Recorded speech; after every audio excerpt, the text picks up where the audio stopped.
Omboka hifantokantsika satria androany matoa io Andriamanitra mitondra anao eto dia misy zava-panamba tiany ho raisinao, ho raisiko androany dia ndaontsika hifantoka hiditra tanteraka amin'izany. Vavakaritsika to. Raha eo mankasitraka anao zay ny amin'ny fandaharanao. Ianao ilay Andriamanitra mpandahatra endry ary nisy atsikondra amin'ny fiainanay dia efa voalahatra ao. Ary amin'izao fotoana izao dia tianao zay mba hiditra amin'ny fanatrehanao eto amin'ity toerana ity dia mankasitraka anao indrindra zahay. Sokafanay malalaka ao anao fanamasinao izao fotoana izao ary misandraha teto ianao raiso ny toeranao fanamasinao ao anatinay tsirairay avy. Raiso ny toeranao amin'izay rehetra atao eto na ny vavaka, na ny hira, na ny tenin'Andriamanitra, izay rehetrarehetra ho atao eto Andriamanitra. Dia aoka ianao fanamasina misandratra ka tanteraka izay tian'indray ho tanterahana amin'ity fotoam-bavaka ity. Raiso ary ny toeranao fanamasinao amin'ny anaran'i Jesosy Kristy. Amen.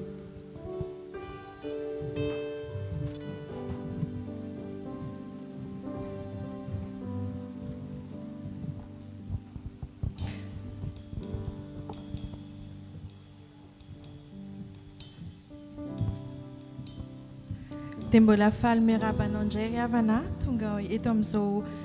fotoam-bavaka izao androany. Alohan'ny hipetrahanao dia mba harabaony manodidina anao. Teneno hoe arabaina ary ilay nasoavina nahatratra ity volana oktobra ity.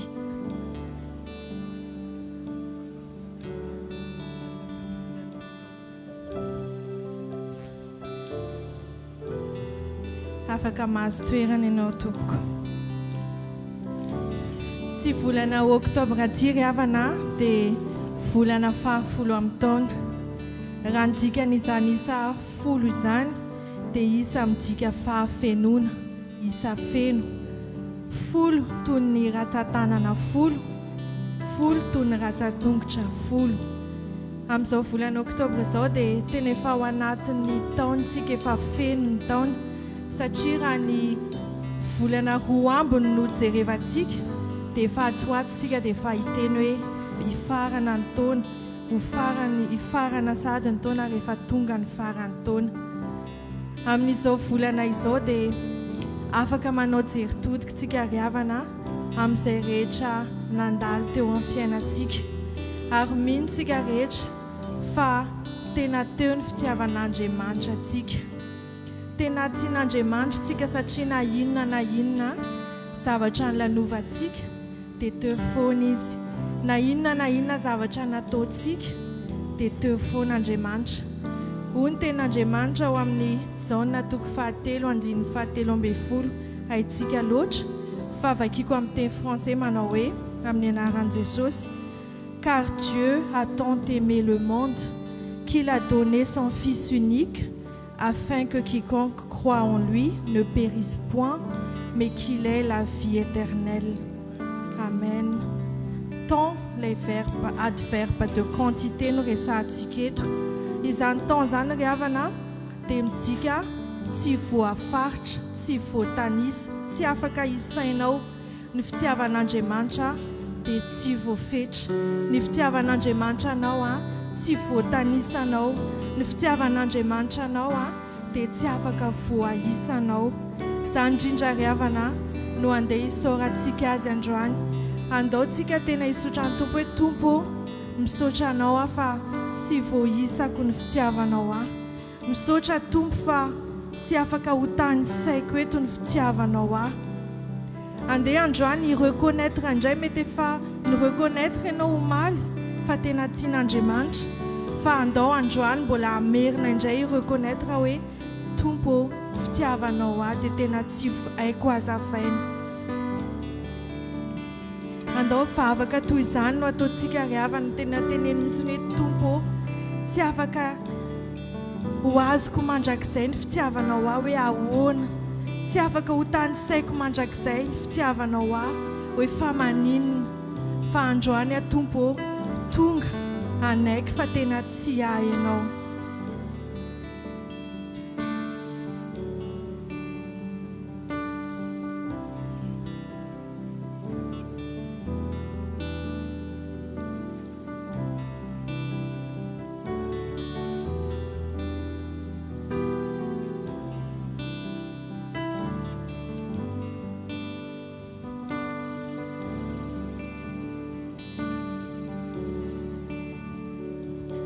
Simbolanisia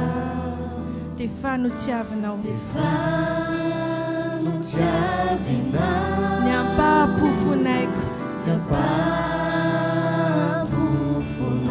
tsy azavy izany simbolanisia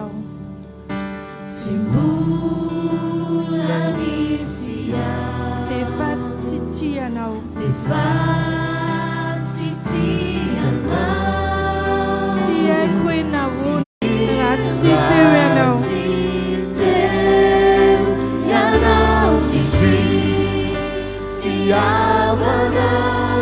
lehibe noho ny eloko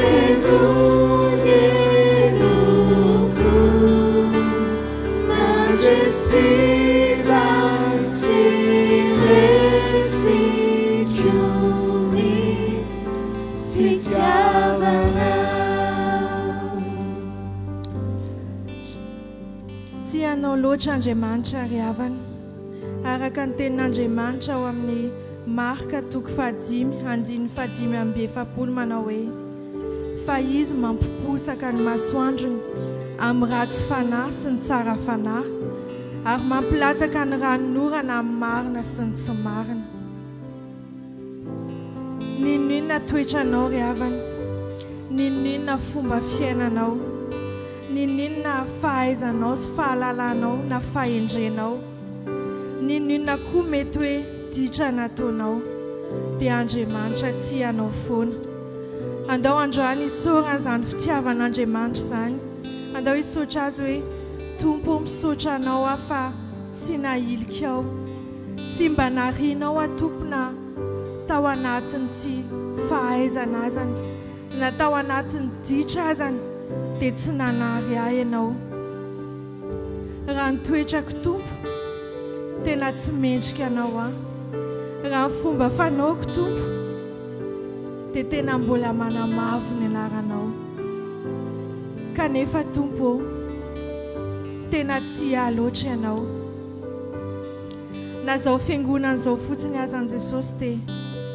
fiangonana mbola tsy mendrika, kanefa Jesosy dia noho ny fitiavanao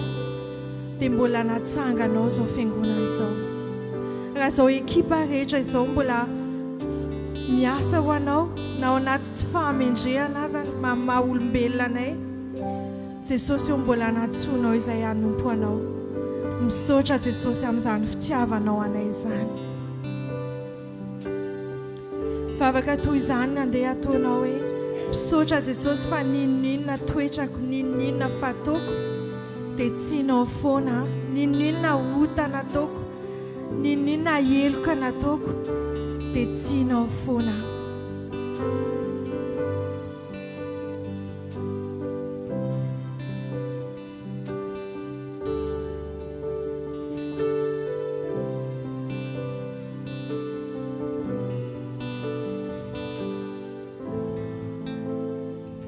Ny fitiavanao,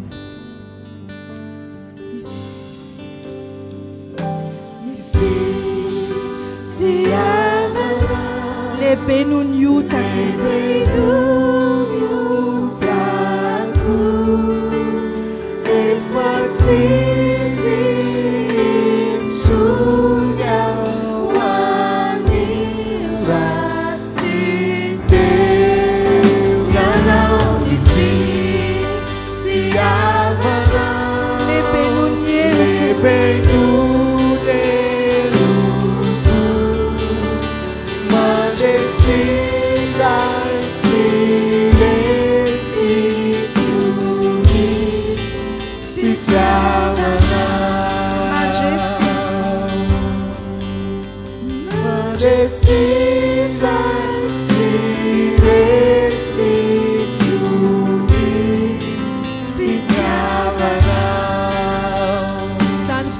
Andriamanitra tsy voatanisa izany ry havana, tsy voatanisa satria mbola izany no mampijoro antsika manoloana ny zavatra maro miainantsika. Tamin'ny helintsika tao anatin'ny toriteny dia nianatra hoe hisaotra an'Andriamanitra amin'ny toe-javatra rehetra, amin'ny zavatra rehetra. Mety efa kely ve sisa dia momba ny fiainanao fa nefa androany mbola tian'Andriamanitra ianao mbola azonao ny fofinaina vaovao androany mbola velona indray ianao mbola tafatsangana indray ianao mbola afaka indray nahatratra ity volana ity izany ry havana no tenin'Andriamanitra ao amin'ny zaona toko 19:23 manao hoe aty amin'izao tontolo izao no ahitana ireo fahoriana nefa matroky fa izao efa naharesy izao tontolo izao io olanao io tena hoe miety raha manoloana fitiavan'Andriamanitra anao andao androany hisaotra anazy hoe tompo misaotra anao fa ty olana goavana be hitako ty aika Jesosy tena tsisy dika manoloana ny fitiavanao ay efa resinao Jesosy ty olana ty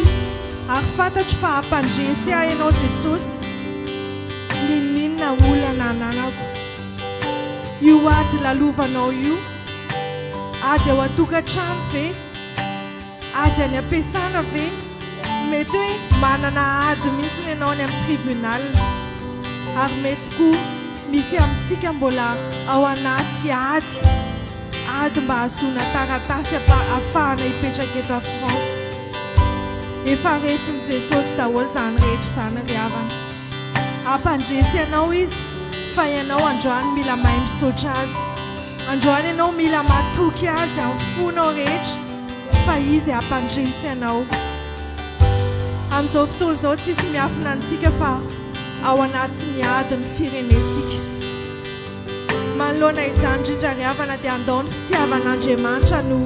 antsotsotsika andao ny fitiavan'Andriamanitra no zaraintsika eny amin'ny réseaux sociaux reny andao tsiditra amin'ny ady hevitra be mety hoe tsy afaka andeha eny amin'ny terrain mihitsy ntsika fa andao fitiavan'Andriamanitra no tanysaintsika andao hisaorana androany zany fitiavan'Andriamanitra ny Madagasikara zany andao hisaotra azy misaotra Jesosy fa fantatra efa ianao safidy any Madagasikara misaotra Jesosy fa nisafidianao zay mba ho malagasy misaotra Jesosy amin'ny fandresena efa homaninao any Madagasikara androany efa haitsika ilay teny teo hoe il a tant aimé le monde tian'Andriamanitra loatra Madagasikara ry havana ka andao isan'andro hisaotra ho azy andao isan'andro hanolotra fisaorana azy ho an'ny Madagasikara mety zavatra tsy vitantsika ho an'ny Madagasikara fa ny fahamarinana dia efa vitan'i Jesosy zany mety misy zavatra tsy ho hainao mandrakizay atao ho an'ny Madagasikara fa zavatra marina dia zavatra rehetra hain'Andriamanitra atao ho an'ny Madagasikara andao zany izany mbola iraintsika hoe fitiavana lehibe noho ny olako noho ny miadiko andao zany no iraintsika indray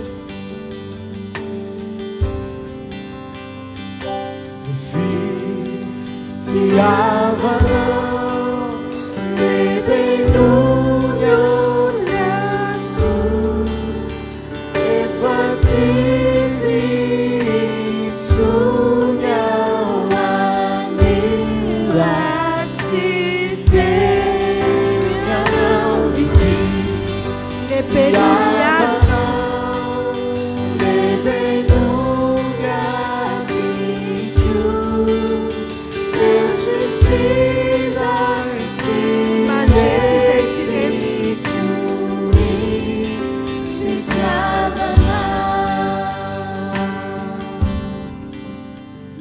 mandresy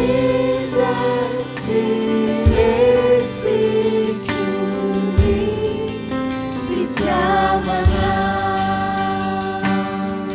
tenin'Andriamanitra ao amin'ny Isaia 7:15 manao hoe ary ny diakapoka taminy no nahasitranana antsika mbola tsy nisy olombelona ry havana nanaiky ho kapohana mba hasitrana anao mety manaiky hanome raha izy mety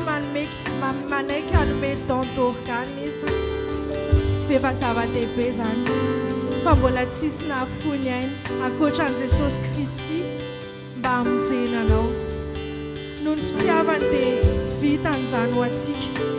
andao hisotra azy androany hoe na mbola ao anatiny aretina ry a Jesosy fantatro fa efa resinao ny aretina aretina rabatana ve efa resinao zany Jesosy aretina ra-piainana ve foananao zany Jesosy ary indrindra moa fa ny aretina ra-panahy dia vitanao Jesosy ny manavitra na amin'izany vitanao Jesosy ny mahasitrana izany andao hisotra azy Jesosy io dia kapoka taminao ny nasitranana ny aretina rehetra misaotra Jesosy mitondra ny aretiko misaotra na haresy ny aretiko misaotra fa sitrana noho ny fitiavanao olombavao a Jesosy noho ny famonjenao andao mbola hisoratsika azy zany fitiavanao lehibe noho ny aretiko lehibe noho ny aretiko efa tsisy intsony ao amin'ny ratsy-tena fitiavanao lehibe noho ny amiko lehibe noho ny amiko mandresy izay tsy resiko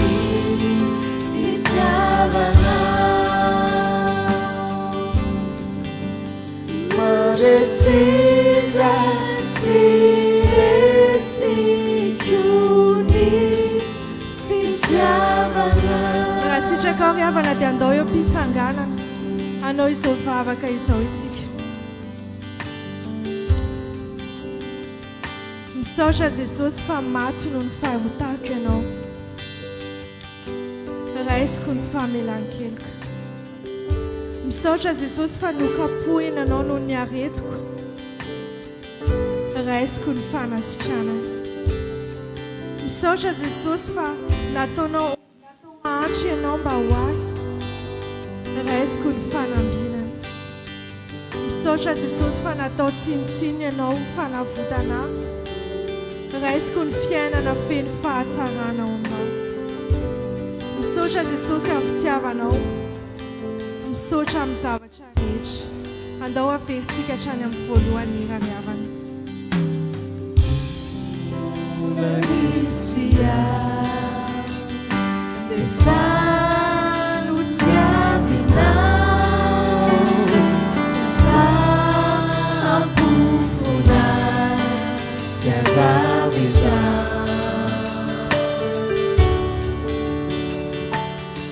Simula Licia Levati Tianao Siai Cuenao Siai fitiavanao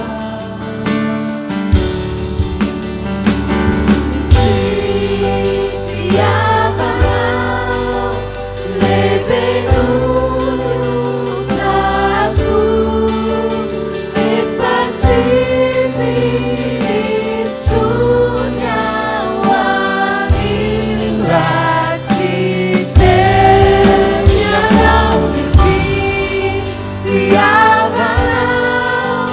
Lebenune Luku Majestisa andao mbola averintsika ihany fitiavanao Tiavanao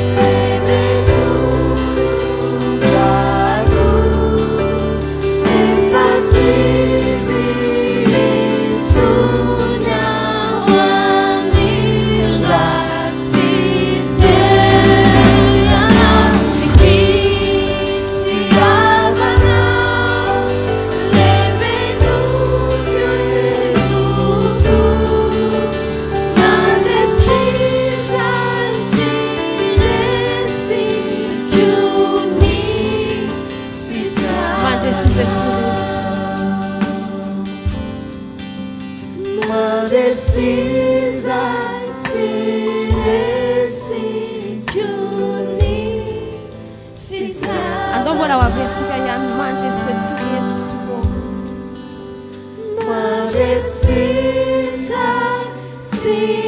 resikiony fitiavana afaka mahazo toerana zazanao tokoa.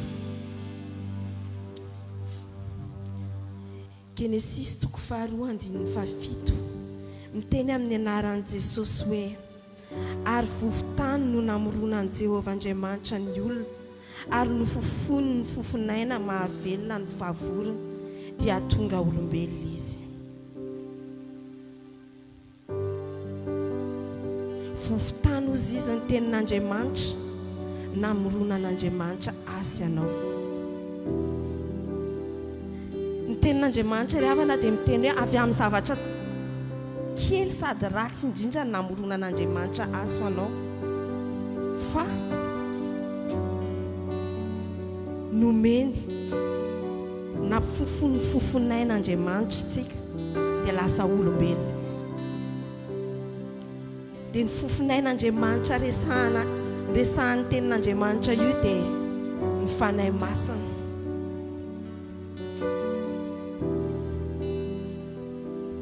Ny fironon'Andriamanitra sasanao tamin'ny alalan'ny vovon-tany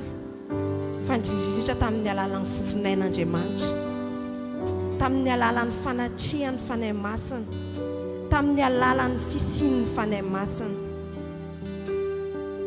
Ka tena normal dia normal ry havana raha amin'ny fotoana rehetra sasanao raha maheno fahamainana,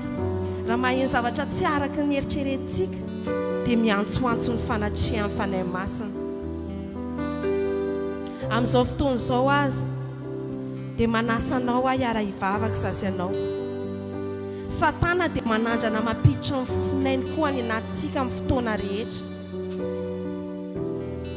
Ka normal ny sasanao androany raha mbola hiantsoantso mihoatra lavitra noho izany ny fofonain'ny fanahy masina. Amin'ny fotoana sasanao miantso ny fanatrehany fofonain'Andriamanitra dia midinao amiko sy midinao anatinao ny fofonain'ny fanahy masina. Ka raha sitrako ary amin'izao fotoana izao dia andaoza ny fofonain'izany no atsotsotsika. Andaoza ny fofonain'izany no angatahantsika hidiny eto amin'ity toerana ity. Andaoza ny fofonain'izany no andrandraintsika manokana amin'izao fotoana izao. Andao hiaraka hiteny sasanao hoe fanahy masina ampidino eto anatrehana amin'izao fotoana izao ny fofonainao. Ampidino eto amin'ity toerana ity ny fofonainao.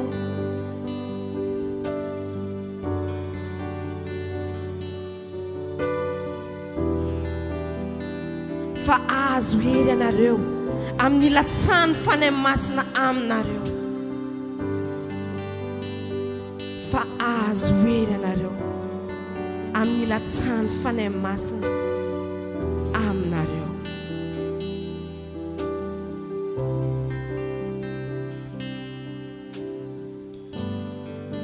Tunitani karaka kamilara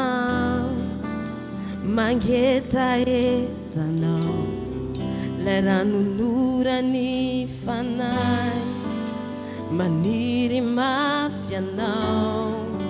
nukasinao injay avifanayo yaraka wavertsika nirarto tumitani karakai kamilara magetaeta leranunura nifanao maniry mafyanao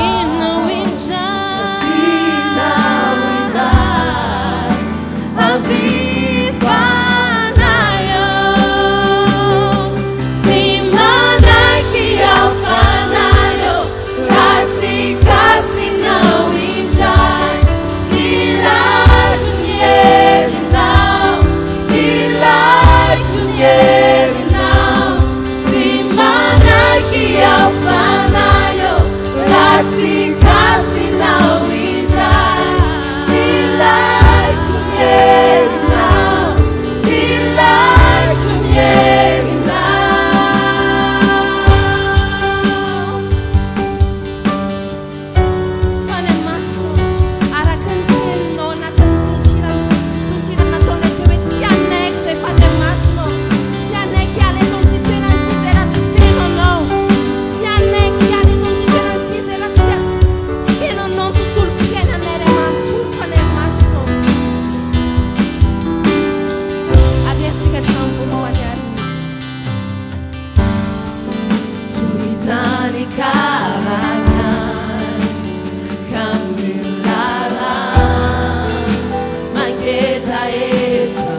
anao amin'izao fotoan'izao hiaraka iantsoatra fanahy eo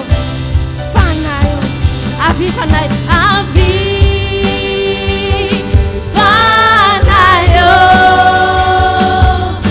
avy fanahy eo avy fanahy eo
Kasio arfenoianao ny aminay ray manontolo fanay masinao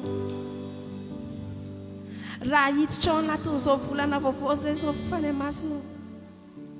dia aoka ianao no anolalana anay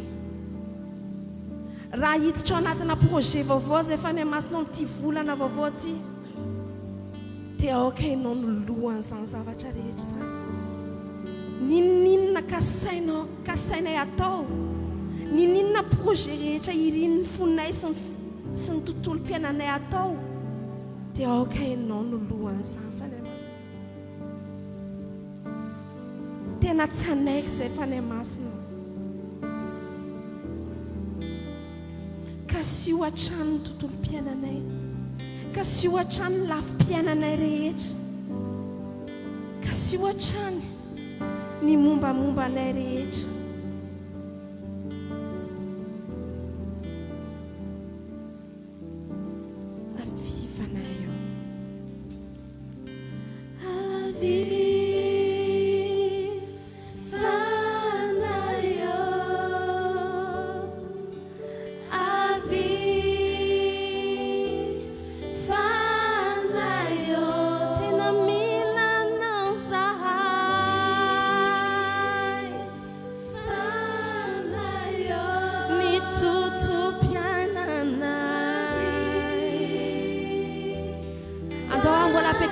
Trano feo atsika iteny avy fanahy eo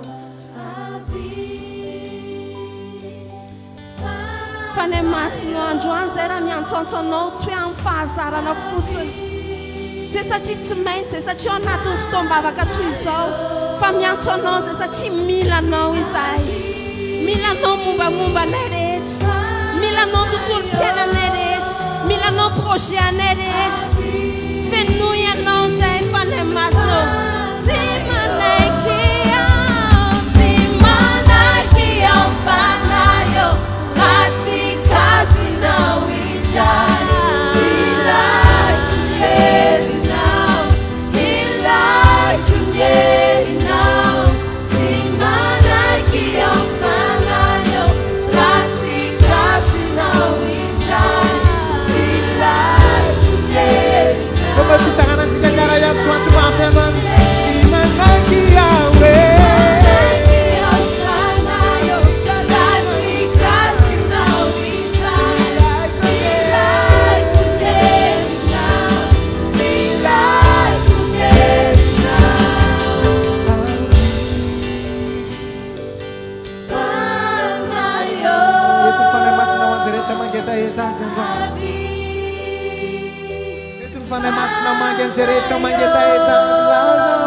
Karma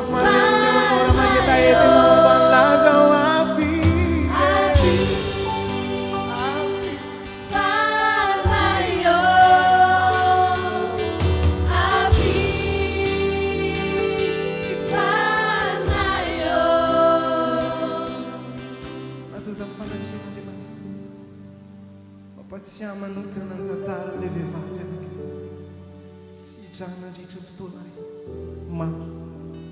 tao anatin'ny taona maro fa rehefa nandalo toa tanàna Jesosy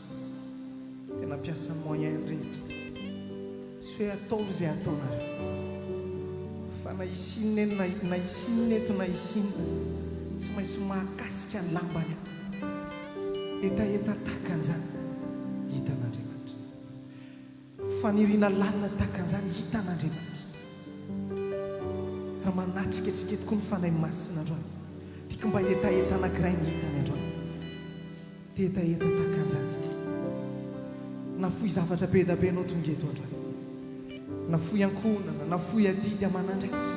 nifoinao zavatra be da be satria tonga eto ianao tomba ampitovy etaeta zasy ianao dia netaeta ny fanahy masinao io fanahy masina tsy maintsy mahakasika anao androany ao anatin'ity zavatra lalovako androany ity tsy maintsy mahakasika anao androany na inona konty na inona Andriamanitra vidiny tsy maintsy aloha tsy maintsy mahakasika anao androany sokafy ny etaetanao fa raha etaetanao zany androany dia ho anao mihitsy nanaovan'Andriamanitra nyity fotoana androany ty tonga etoko izy mba hikasika ny fiainanao tonga etoko izy mba hamangy ny fiainanao tonga etoko izy androany mba hibata indray ny fiainanao hitsotro indray ny fiainanao sokafy ny etaetanao androany mba tia hita fo disposé Andriamanitra androany mba tia hita fo misokatra malalaka androany fanahy masy hiditra ntsehatra eo amin'ny fiainanao hamangy manokana ny fiainanao hameny manokana ny fiainanao sokafy ny etaetanao anaty vavaka androany fanahy masinao kasio androany fanahy masinao feno androany zamelana andray amin'ny fanahy masina raha tsy voto tanteraka anao androany andray fafenona vaovao avy aminao androany eto ianao sy mifanatrehanao oatra lavitra noho le vehivavy ny tsitrana andritra ny taona maro ny etaeta hoentina eto androany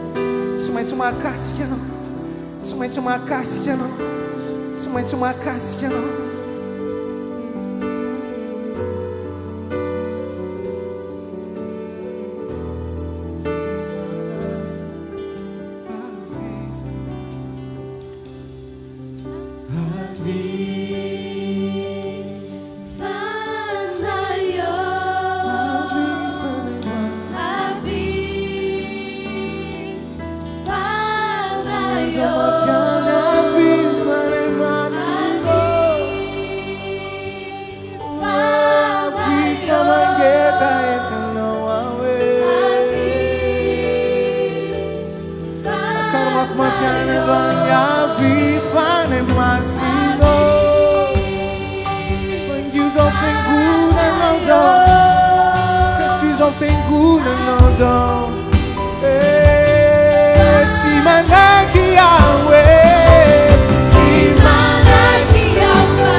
manokana ny fiainany tsirairay avy fanahy masina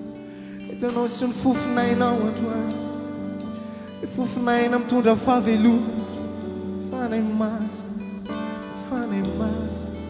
okisy fofinaina vaovao hamangy an'izao fiangonanao zao hitondra etaetan'Andriamanitra vaovao any anatiny hitondra fifoazam-panahy any anatiny hitondra fanirinan'Andriamanitra any anatiny tsirairay avy androany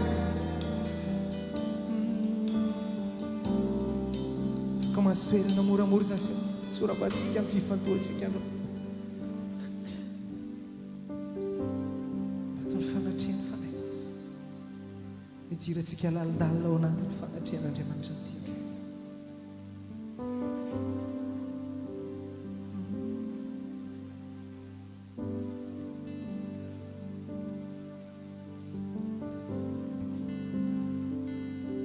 3:20 ny voalohany amin'ny anaran'i Jesosy manao hoe salamo izay nataony Davida fony izy tany an-tany hevitra. Andriamanitra ô Andriamanitra ianao, mitady anao fatratra, mangetahetanao ny fanahyko. Mitady anao fatratra, mangetahetanao ny fanahyko.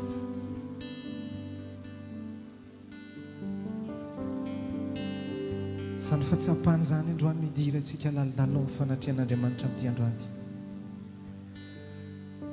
Mitady anao fatratra hozy Davida. Saika ny fahefana rehetra raha teto ambonin'ny tany.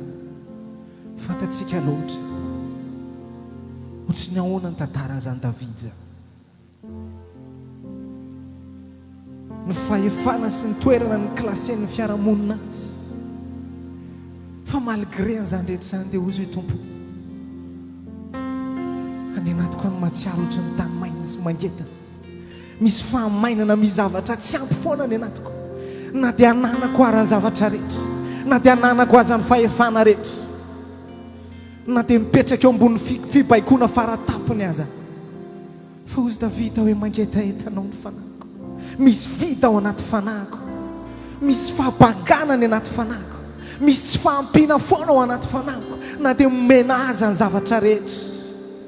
mangetahetanao. Ianao no ilaina, ianao no etaeta, ianao no mba tiany ambeno azy. Fahatsapana tahaka an'izany koa mba hindrasan'Andriamanitra amiko sy aminao androany. Isaky ny tonga eo amin'ny fanatrehan'Andriamanitra zaho sy ianao, ny etaetan'Andriamanitra voalohany, ny ameno aho, ny kasika, ny amangy ny fiainako.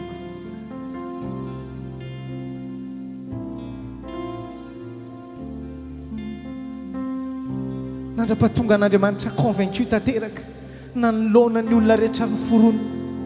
Hozy hoe ty karazany anankiray ty hafa mihitsy, nakasika ny foko manokany ty karazany olona anankiray ty. Fa tapitra nomeko azy ny zavatra rehetra, fa mibony ny zavatra rehetra, mbola zah ihany no ny tantara. Kristianina tahaka an'izany tadiavin'Andriamanitra amin'izao vaninandro fara zao. Mety efa manana ny zavatra rehetra ianao, isaorantsika ny tompo zany, fa ambony zany mila an'Andriamanitra ny fiainanao. Mety efa tena miaina fiainanao anatina stabilité tanteraka zasy ianao. Mety miaina fiainanao anatina confort tanteraka ve zasy ianao. Fa ambony lavitra no zany riava. Ataovy etaetanao isan'andro isan'andro, tompo, mangetaetanao ny fanahiko. Misy zavatra tsy ho ampy foana eo amin'ny fiainako rehefa tsy eo ianao. Misy zavatra tsy ety foana eo amin'ny fiainako rehefa tsy eo ianao. Zany mba vavaka ny entanako anao amin'ity androany ity. Maika mofa ianao zay. Mety mandalo olana manokana androany, mety mandalo ady manokana androany, ao anatina ranomaso, anatina tebiteby, anatina tahotra, anatina fanahina. Eto ny tompo androany, azonao antsoina mpahatsorana izy hoe tompo, mangetaetanao ny any anatiko rehetra. Milanao fatratra ny fiainako. Tsy hoe milanao fotsiny fa milanao fatratra. Tsy hoe mangetaetanao fotsiny fa mangetaetanao fatratra. Mihoatra lavitra noho ny rivotra iainako androany. Milanao milanao nao mila.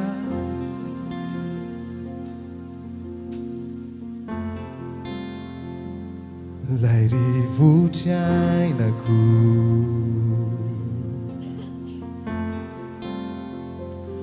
lay rivotra iainako, fanatrehanao, miaina toa amin'iko.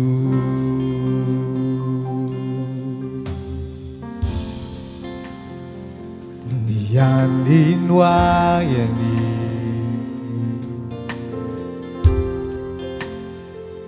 ny anino aiany,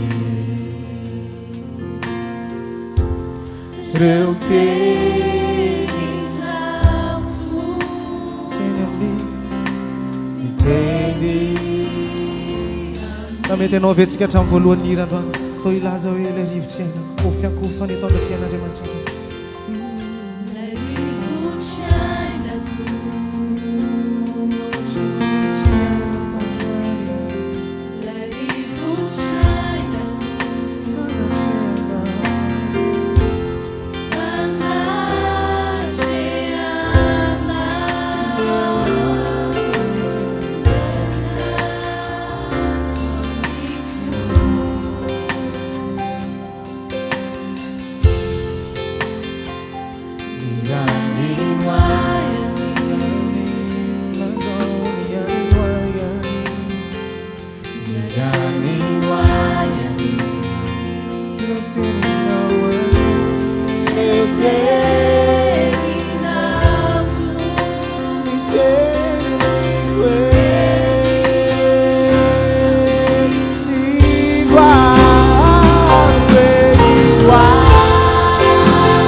manana fiainana milamina aza mila anao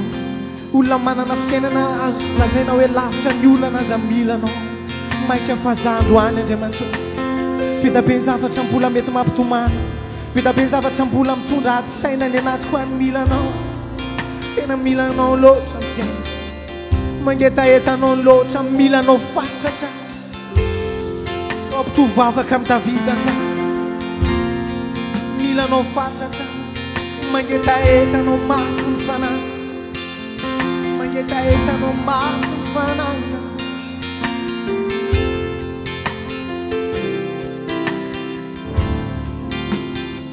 amizay fiainana tsy mety iainako androany tompo mila anao fatratra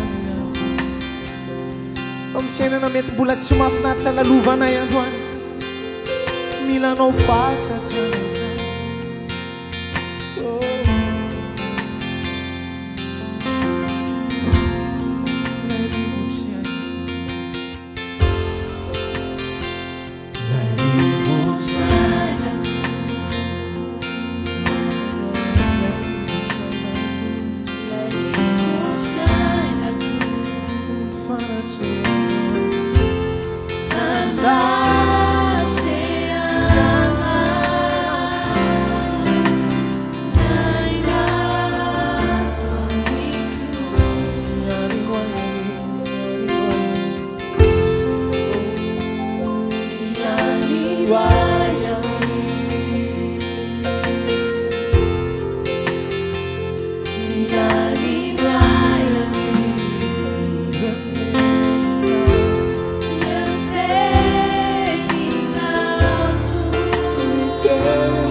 Verenao kosa mba ao anaty vavaka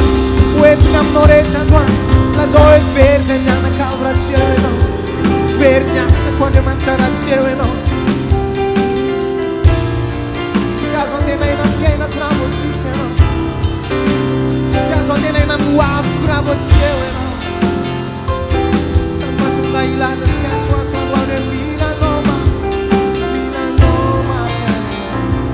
milanao mafy vitany antsoantsonao androany nazao anaty vavaka hoe tiko enao nilaiko indrindra ao anatin'izao azy lalovako androany ao anatin'izao situation difficile lalovana mianakamo zao enao nilainy enao nilainy mafy ane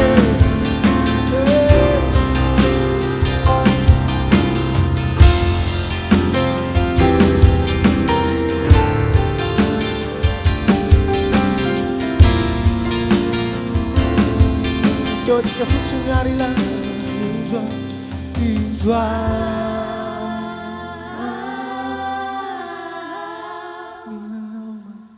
Milanao mafiautu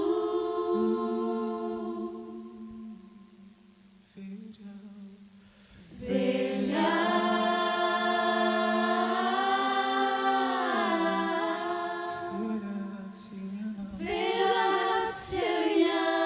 Yotsika miarana mafy androany indroa indroa Inchwa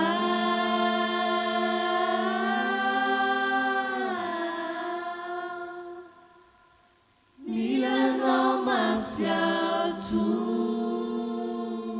Dombo pitsanganatsika miara iantsoantso androany very Veja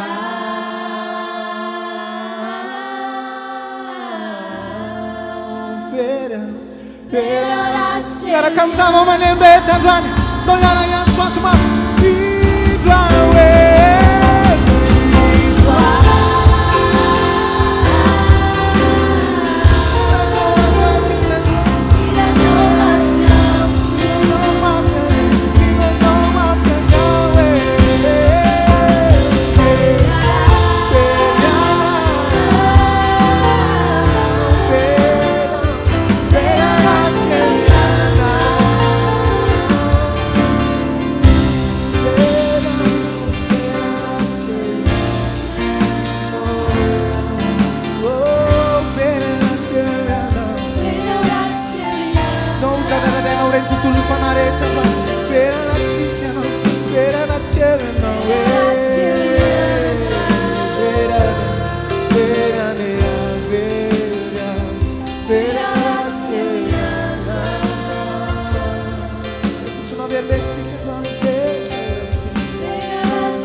Milanao mafiautu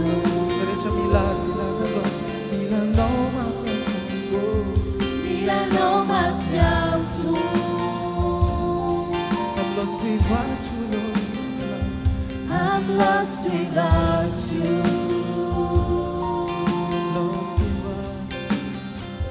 I'm lost without you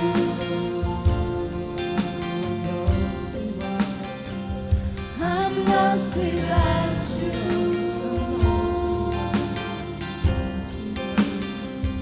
I'm lost without you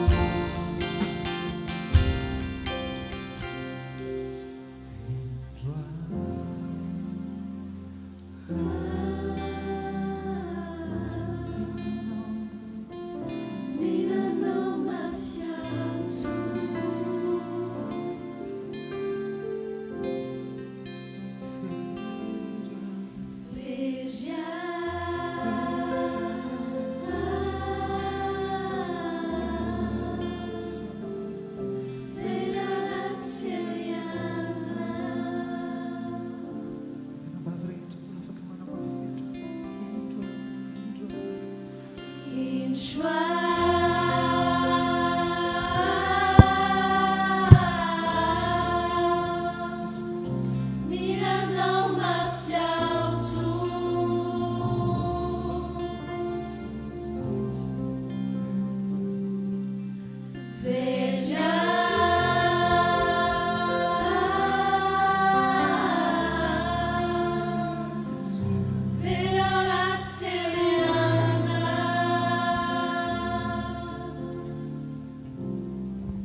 tompo andriamanitra hoe ianao no ilainay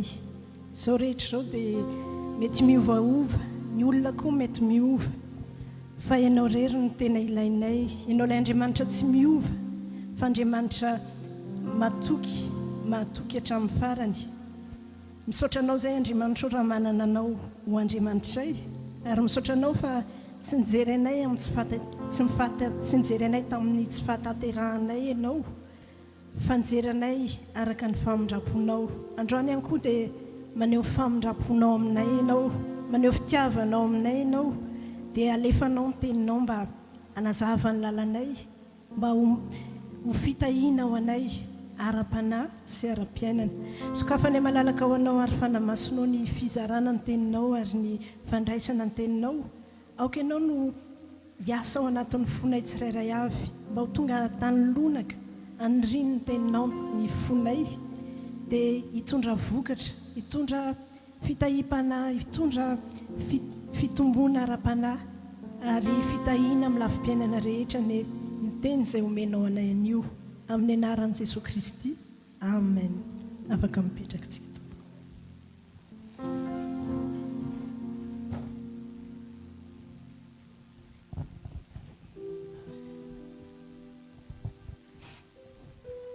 Mamerina ny arahaba ho antsika tsirairay avy amin'ny anaran'i Jesosy tompoko ary manonona amin'ny anaran'i Jesosy hitahy ianao dia hitahy ianao tokoa any ny tompo amin'ny alalan'ny teny izay omena ianao anio amen. Raisitsika ny tenin'Andriamanitra ao Matthieu 5:20 amin'ny anaran'i Jesosy fa ny fanjakan'ny lanitra dia tahaka ny olona izay efa andeha ho any an-tany hafa ka ny antso ny mpanompony dia nanolotra azy ny fananany dia toy izantsika ao amin'ny Korintianina 5:7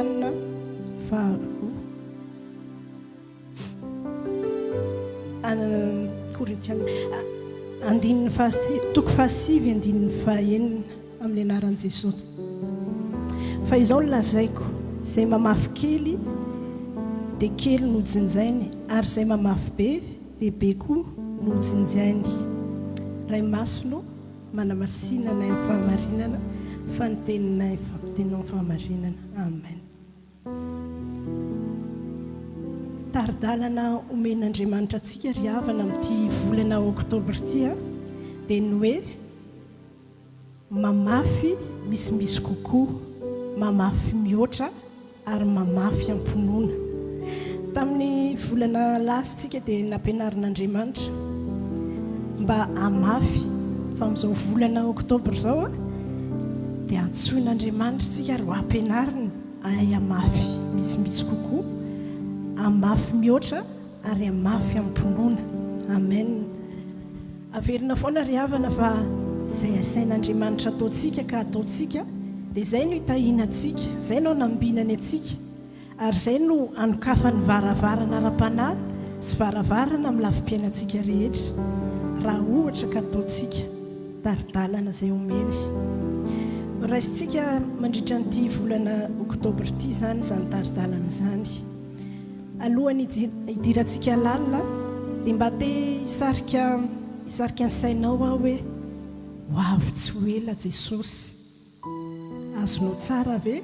ho avy tsy ho ela Jesosy. Mety eninao ombenombeny tsy tongatonga foana izany fa Andriamanitra mihitsy dia ampatsiaro antsika foana hoe tsy ho variana fa hifantoka foana hoe ho avy tsy ho ela Jesosy. Hoy ny tenin'Andriamanitra tao amin'ny Matthieu 5:20 fa ny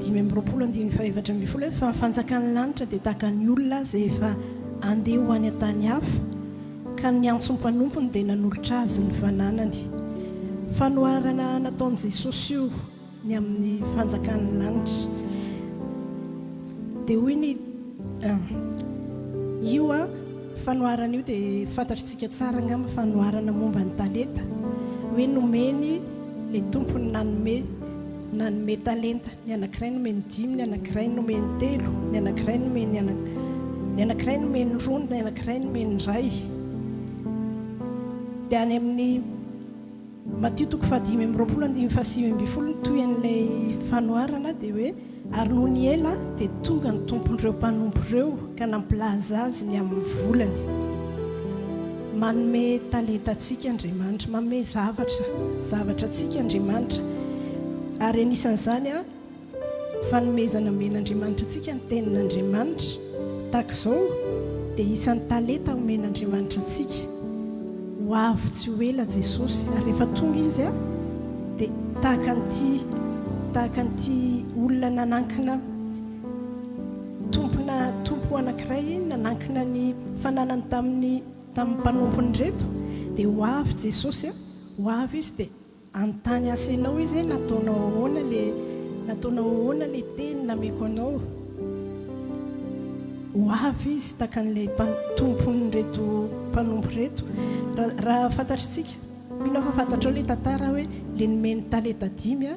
dia nampiasa an'ilay talenta 10 lasa folo le izy, dia le nahazo 2 a nampiasa an'ilay izy dia lasa 4, fa le nampiasa le anahazo ray tsy nampiasainy le izy fa lasa naleviny. Ho avy koa ny andro men'Andriamanitra antsika ny talenta, anisan'izany ho ihany tenin'Andriamanitra. Ho avy Jesosy dia hoe nataonao inona le izy, mba nampiasainao ve ny tombo vokatra. Miandry antsika Andriamanitra. Mila amin'ity volan'ity dia taridalana omen'Andriamanitra antsika, mila mamafy misy kokoa zasy ianao, mila mamafy mihoatra ary mila mamafy ampinoana. Hoy ny tenin'Andriamanitra tao amin'ny Korintianina 2 teo 9:9 hoe izay mamafy kely dia kely no jinjainy, fa izay mamafy be dia be kosa no jinjainy. Inona ny dikan'izany? Voalohany indrindra, arakaraky ny refiny afafintsika izany, zavatra afafintsika, dia arakarak'izay ny vokatra ho azo amin'ny fotoana ny fitsinjana. Ohatra hoe amafy mpamboly vary ohatra zasy ianao, raha amafy ray kapoaka amina tanimbary raitsika dia eo amin'ny ilany misy tanimbary ngeza kokoa, amafy 5 kapoaka, tsy hitovy mihitsy ny vokatra ho raisitsika eo amin'ilay ray kapoaka ny nafafy sy eo amin'ny 5 kapoaka, fa arakaraka ilay abetsaky ny akotry nafafintsika dia betsaka ohatr'izay koa ny vokatra vary ho azontsika avy eo. Dia tahaka izany ihany koa Andriamanitra dia mbola tsy afa-po amin'ny fiainam-panahinao, mbola tsy afa-po izy amin'ny refy ara-panahy anananao sy ananako amin'izao fotoana izao,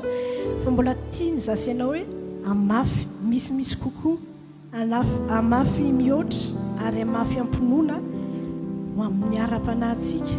eo amin'ny fiainam-panahintsika sy ny ara-piainantsika. Dia mbola manana zavatra be dia be Andriamanitra tiany atao aminao, tiany atao mihoatra noho izay efa nataony tamin'ny ara-panahinao tamin'ny lasa sy ny amin'ny ara-piainanao tamin'ny lasa. Dia mbola manana zavatra be dia be Andriamanitra tiany ho tanterahana, misy zavatra misimisy kokoa tiany ho fenoina ny ara-panahintsika. Kanefa tsy maintsy zasy ianao aloha manapa-kevitra tsika amafy misimisy kokoa, amafy mihoatra noho ny tamin'ny lasa ny ara-panahintsika, ary amafy ara-pinoana amin'ny mpinoana. Raha vao tsy izay dia lasa mitovy amin'ny tamin'ny lasa, mitovy tamin'ny folo taona lasa ihany, mitovy amin'izao ihany ny ara-panahintsika. Fa tsy maintsy manapa-kevitra zasy ianao isan'andro, mila manapa-kevitra isan'andro tsika amafy misimisy kokoa amin'ny ara-panahintsika. Tsy lôjika mihitsy ry havana hoe za te azo vokatra be nefa za tsy mamafy betsaka, fa ny ao ihany le nafafiko tamin'ny maly ihany ny avelako hoe aniry hitombo eo. Tsy lôjika mihitsy zany, ary tsy lôjika mihitsy hoe za te ahita mihoatra amin'ny fiainam-panahiko nefa za tsy mamafy ny ara-panahiko akory. Tena tsy possible zany, fa arakaraky ny refiny zavatra afafintsika no refiny vokatra azontsika ara-panahy. Noho izany tsika reto zany androany na dia samy mihaino toriteny ray ihany ny raisintsika eto, fa mety tsy hitovy ny vokatra ho azontsika amin'ny ho avy, satria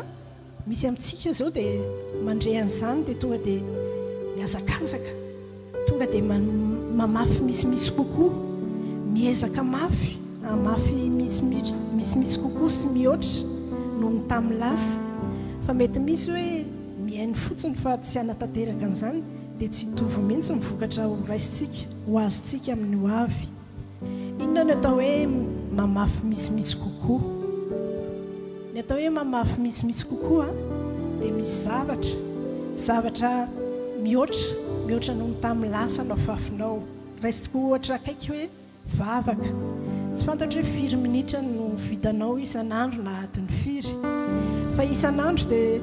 mila manapa-kevitra zasainao hoe amafy misimisy kokoa amin'ny vavaka amin'ny fifandraisana amin'Andriamanitra, izay vita omaly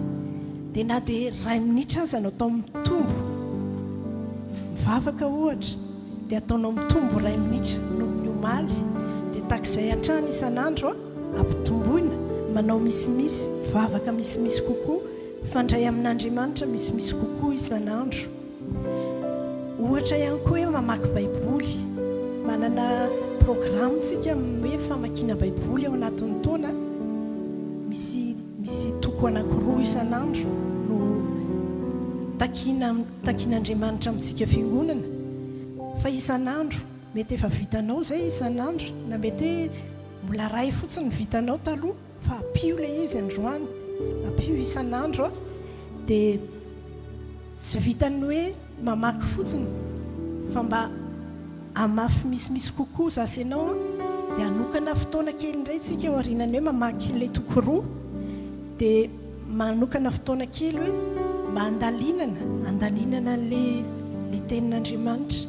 meditena le tenin'Andriamanitra amin'ny vasikitsika. Izany dia efa anisany hoe mamafy misimisy kokoa amin'ny famakiana baiboly amin'ny tenin'Andriamanitra. Dia mety mbola azonao ampiana ihany koa hoe misy verset tena nataon'Andriamanitra nakasika anao manokana, dia manomboka ianao hoe andeha ho soratako ity, dia andeha ho mediteko mandritra ny andro ity, hoe toko any am-piasana dia mba jereko eo, dia hoenarako tsenjery. Manampy mamafy misimisy kokoa amin'ny tenin'Andriamanitra. Anisan'ny famafazana tokony ataontsika misimisy ihany koa, araka ny taridalana efa niraisitsika tamin'ny volana septambra, dia ny hoe mamafy tenin'Andriamanitra amin'ny fiainantsika. Ndao mbola ho amafy misimisy kokoa, mety efa namafy ianao tamin'ny volana septambra, fa mila mamafy misimisy kokoa zasy ianao tenin'Andriamanitra amin'ny fiainantsika. Ianao rery mahafantatra hoe ahoana no ampitomboako ny famafazana amin'ny ara-panahiko. Ianao mahita hoe ohatran'inona ny refina vavaka vitanao isan'andro, dia ianao no manampy ampitomboy ilay izy misimisy kokoa, mihoatra ny tamin'ny maly isan'andro. Dia ianao koa no mahita hoe na ny hoe ny fotoana fandehanana mamonjy fotoam-bavaka aza, mety ianao ilay hoe rehefa mazoto dia andeha, fa rehefa kamokamo navizaka dia tsy mandeha. Mamafaza misimisy kokoa amin'ny famonjena fotoam-bavaka. Fa amin'ny fotoantsika tsy mamafy misimisy kokoa sy mihoatra, dia lasa mety mieritreritra hoe afa-po amin'ilay efa mety ilay izy, dia ilay afa-po amin'ny refy ara-panahy sy ny refy izay ataontsika fiarahana amin'Andriamanitra, na ho ela na ho aingana dia lasa routine io, ary ny hafarany mety ho faty mihitsy aza amin'ny farany. Noho izany ndaontsika mafy misimisy kokoa, ndaontsika mafy mihoatra, ndaontsika mafy, satria tsy azontsika adinoana, azadino na aiza ianao na aiza isan'andro, fa ho avy tsy ho ela Jesosy. Izao koa ny tsy azo adino tsika mety tsy mamafy, fa ny devoly mamafy andraman'alina izy, ary mamafy misimisy kokoa izy, ary mamafy mihoatra izy isan'andro, ary mamafy izy mba hamono ny ara-panahintsika, mba tonga atsika ho reraka ara-panahy, mba tonga atsika hoe raraka ara-panahy, dia mamafy ho amin'ny ara-panahintsika ny devoly isan'andro. Tadidio fa ny devoly tsika mety ho kamokamo, mety reraka tsika dia hoe atreo ihany aloha Andriamanitra ny androany aloha, fa anao aloha raha pitsondray. Fa ny devoly amin'izao andro farany zao dia tena mamafy eo maximum mihitsy izy arak'izay azony atao a dia ny ataony manararaotra toejavatra rehetrarehetra izy na ny fiainanao manokana fiainan'ny firenena na fiainan'ny olona manodidina dia manararaotra ao maximum dia voly mba mamafy tsy mijanona izy andromanalina mba tonga antsika hiafaible ara-panahy hiareraka ara-panahy dia tsy hanan-kery-tsony ara-panahy ao anatin'ny zavatra miseho na fiainana manokana io na fiainan'ny firenena tadidio a fa ambonin'ny zavatra rehetra tsika tsy maintsy manatrika olana tsy maintsy manatrika n'izay zava-miseho eo fa ambonin'ny zavatra rehetra hitsenan' Jesosy eny amin'ny rahoan'anitra zainao amen dia arak'izany tsy maintsy miomantsika miomana isan'andro tsika ary anisan'ny fiomanana ataontsika mamafy misimisy kokoa mihoatra amin'ny ara-panahintsika averiko ihany a dia voly dia mamafy ao maximum manararaotra izy ary tandremo hoe entin'ny fihetsepo hafanam-po dia anatin'ny zava-miseho na eo amin'ny firenena na amin'ny fiainanao manokana tandremo fa anatin'ny toejavatra rehetra manararaotra ny devoly a mamafy au maximum fa mila mitandriny zasenao a mamafy be dia be tsika amin'ny ara-panahintsika mba tsy hahatonga antsika hiareraka ara-panahy amin'ny zavatra misy rehetra azafady tompoko fa maina be nitendako fa karaha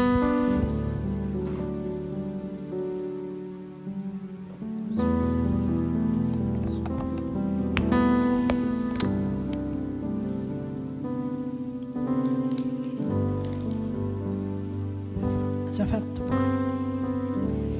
hoy ny tenin'Andriamanitra ao an'ny Matthieu 5:23 Jesosy ny teny an'izao koa amin'izany miambena ianareo fa tsy fantatrareo na ny andro na ny ora asain'i Jesosy miambintsika amin'izao fotoana izao mihitsy ny tena hoe hiambenana inona ny dikan'ilay hoe miambena dikan'ilay hoe miambena aza vela ho raraka aza vela ho reraka aza vela ho faty ny ara-panahy zava-panahy kely efa azonao ao anatinao aza vela ho rava aza vela ho irodana ny zava-panahy efa ao anatinao fa vao maika tena hoe ndaontsika mafy misimisy kokoa amin'ny ara-panahy zavatra mitranga ho ao amin'ny fiainana manokana fiainana any amin'ny firenentsika fiainana eo amin'izao tontolo izao dia tena hanararaotany devoly io mba tonga antsika ho reraka ara-panahy fa ary ho variana amin'ny zavatra rehetra ihany koa mety variana ao anatin'ny confort rozany mpanompon'Andriamanitra teo aza vela fa devoly ao anatin'ny toe-javatra rehetra na tsara na ratsy dia mamafy au maximum izy fa ndaony atsika ataontsika mihoatra lavitra noho izay afafin'ny devoly isan'andro amafy mihoatra tsika amafy misimisy kokoa amin'ny ara-panahintsika ahoana ary ny arovana sy ambenana ny fiainam-panahy zava-panahy mila mamafy misimisy kokoa zasenao isan'andro amin'ny ara-panahy satria zavatra rehetra mamafy tsika amin'ny fiainana andavanandro mamafy tsika miasa tsika dia mahazo vokatra mahazo karamitsika amin'ny asa fa ny zavatra rehetra eto tany janony eto tany mahazo vokatra tsika fa mijanony eto tany fa ny ara-panahy kosa manaraka atsika hatramin'ny mandrakizay tena misy fitraikany amin'ny mandrakizay atsika ny ara-panahy noho izany tena mila mitandrintsika mila mamafy misimisy kokoa zasenao isan'andro mila mamafy mihoatra ary mila mamafy betsaka amin'ny fiainam-panahintsika satria averiko ihany hoe ny devoly fahavalontsika dia mamafy mihoatra tsy mijanona izy na andro na alina noho izany dia ndao zasenao tena mafy misimisy kokoa hatrany tsy janona mety efa mirehatra be ianao androany tena eninao hoe tsy ohatra izao kosa aloha za tamin'ny folo taona lasa fa na ohatra ny ahoana refy ara-panahy androany dia ndao amafy misimisy kokoa amafy mihoatra noho ny tamin'ny lasa rehetra tempoka farany mamafy amin'ny finoana. Inona ny atao hoe mamafy amin'ny finoana? Mamafy amin'ny finoana dia mamafy na dia ao anatin'ny fotoan-tsarotra azy. Ndao tsy avela mihitsy hoe fotoan-tsarotra no ahatonga antsika hoe tsy hivavaka. Hoe fotoan-tsarotra dia lasa tsy hifandray amin'Andriamanitra, lasa handrava ny tenin'Andriamanitra efa niraisintsika tao anatintsika tao. Fa mamafaza foana ao anatin'ny fotoan-tsarotra, amafazo vavaka fiainanao, amafazo tenin'Andriamanitra ny fiainam-panahinao, na dia mandalo fotoan-tsarotra aza. Tongava foana fotoam-bavaka na dia anatin'ny fotoan-tsarotra aza, satria ao anatin'ny fotoan-tsarotra indrindra no ahitana hoe mamafy amin'ny finoana ve ianao sa tsy mamafy amin'ny finoana. Izany mamafy amin'ny finoana izany dia mamafy amin'ny fahatokinan'Andriamanitra na dia anatin'ny fotoan-tsarotra aza. Jesosy dia ohatra mivaingana be mihitsy amin'izany hoe mamafy amin'ny fotoan-tsarotra. Jesosy tena tao anatin'ny fanaintainana faratampony. Jesosy tena tao anatin'ny hirifiry mafy, tena le efa akaiky farany hialaina izy fa mbola namafy ho an'ny fanjakan'Andriamanitra izy, mbola namafy ho amin'ny mandrakizay an'ilay jiolahy teo akaikiny izy. Dia hoy ny tenin'Andriamanitra, hoy ny tenin'i Jesosy tao amin'ny Lioka 7:27 hoe lazaiko aminao marina tokoa, anio no hiaonanao amiko any paradisa. Aoka tsy hovariana zasy ianao fa tena misy dikany goavana be ny fizinao sy ny fisiko eto an-tany, ary misy dikany goavana be ny 24 heures omen'Andriamanitra antsika isan'andro. Tena mila miandry antsika Andriamanitra mba hamafy ho ana mandrakizay an'olona be dia be ho amin'ny fiainana mandrakizay. Tsy ho ajamintsika mihitsy fa ndao ampiasa ny fomba rehetra tsika mba hamafaza antsika ho amin'ny mandrakizay an'ny hafa, mba hitaona ny olona tsy manana an' Jesosy mba ho handray an' Jesosy, ary mba hahatonga ny olona hoe misy kristianina. Arak'ilay teniko teo hoe amin'izao andro faran'izao dia voly mamafy au maximum mihitsy dia be mihitsy ny kristianina hoe lasa tsy mahavitana mivavaka aza, lasa kivy rery. Indrindra moa hoe indraindray misy tsika fahasoavana manokana misy fiangonana dia afaka mba mifampahery au moins isaky ny alahady. Fa tena misy amin'izao fotoana izao hoe indrindra ty a France ty ny akabeazany ny any amin'ny province minainaina mihitsy ny malagasy surtout hoe tsy mahita fiangonana. Fa zasy ianao mba ampiasaina tian'Andriamanitra mafy misy kokoa tsika ho an'ny fanjakan'Andriamanitra, mba hampahery ny kristianina ohatra antsika, mpino ohatra antsika,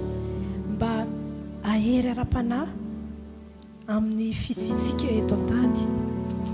Mila mamafy am-pononontsika, mamafy anaty fotoan-tsarotra. Dia tahaka izany koa mila mamafy ho an'ny fanjakan'Andriamanitra raha ianao. Mila mamafy ho an'ny fiangonana hitaizan'Andriamanitra antsika anokafany masom-panahintsika. Ao amin'ny Baiboly any amin'ny mpanjaka voalohany 7 dia misy ilay tantarana vehivavy mananotena anankiray tamin'ny andron'ny Eli. Nirahan'Andriamanitra Eli ho any amin'ilay nisy mosary moa tany amin'ny tanin'ny zanak'Israely. Dia nirahan'Andriamanitra Eli, mpaminany Eli, ho any amin'ny tany Zarefata misy vehivavy mananotena. Dia nirahany hoany tamin'io andro io, dia tamin'io fotoana io, vanim-potoana io dia nisy mosary tao amin'ilay tanàna. Dia tonga tany nirahan'Andriamanitra Eli mba ho any amin'ilay vehivavy tendren'Andriamanitra amelona azy. Nefa io vehivavy io dia mananotena ary tsy nanana ninina tsony. Dia hoy anefa Eli hoe mba hanaovy mofo hitondray mofo hanaovy mofo. Dia any amin'ny mpanjaka voalohany 7:17 dia hoy ny tenin'Andriamanitra hoe fa hoy Eli taminy, aza matahotra fa andeha miditra ka manaovy araka izay lazainao izany, nefa hanaovy mofo kely ihany aho aloha ka ento ety amiko, ary rehefa izany dia vao manaova ho anao sy ny zanakao koa.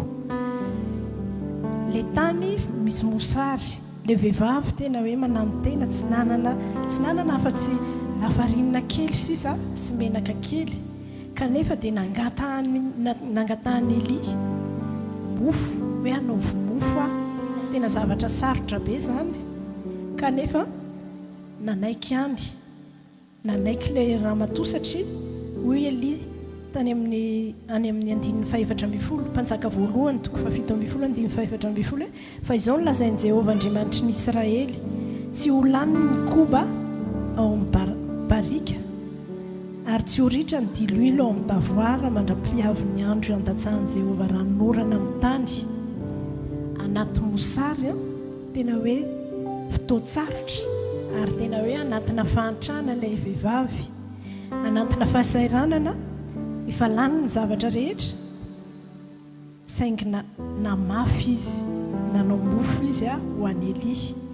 izao ny fanontaniana mipetraka ary mila voatsiary ary ve Andriamanitra